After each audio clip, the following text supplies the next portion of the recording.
alizarauliwa na kukataliwa na watu, mtu wa huzuni nyingi, ajuaye sikitiko, na kama mtu ambaye watu humficha nyuso zao. Alizarauliwa wala hatukuhesabu kuwa kitu.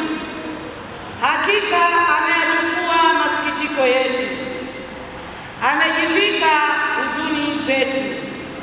Lakini tulimdhania ya kuwa amepigwa na Mungu na kuteswa, bali alijeruhiwa kwa makosa yetu, alichubuliwa kwa maovu yetu. Adhabu ya amani yetu ilikuwa juu yake, na kwa kupigwa kwake sisi tumepona. Sisi sote kama kondoo tumepotea, kila mmoja wetu amegeukia njia yake mwenyewe, na Bwana ameweka juu yake maovu yetu sisi sote. Alionewa, lakini anyenyekea, wala hakufunua kinywa chake. Kama mwana-kondoo apelekwaye machinjoni, na kama vile kondoo anyamazavyo mbele yao wakatao manyoya yake, na hakufunua kinywa chake. Kwa kuonewa na kuhukumiwa aliondolewa. Na maisha yake ni nani atakayesimulia? Maana amekatiliwa mbali na nchi ya walio hai.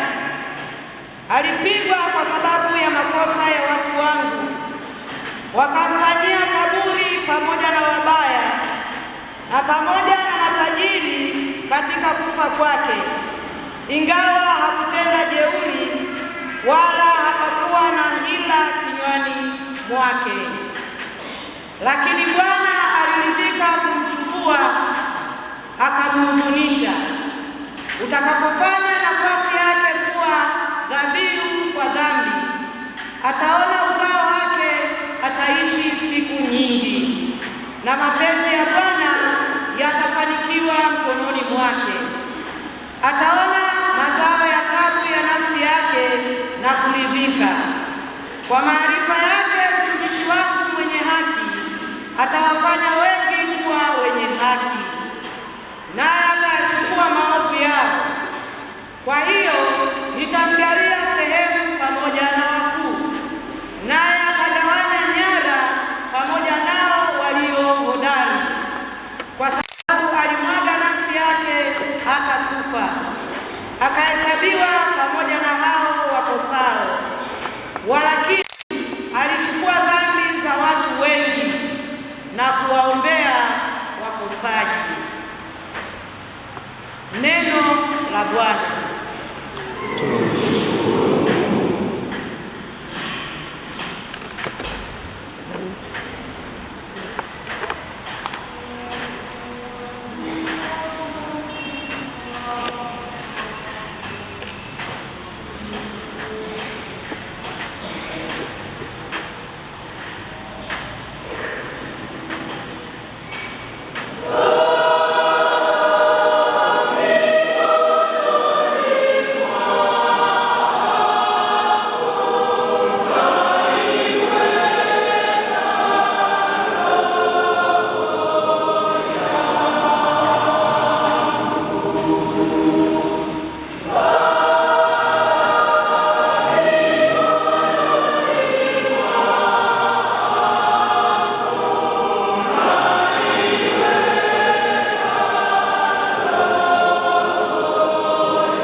Nimekukimbilia wewe Bwana, nisiaibike milele.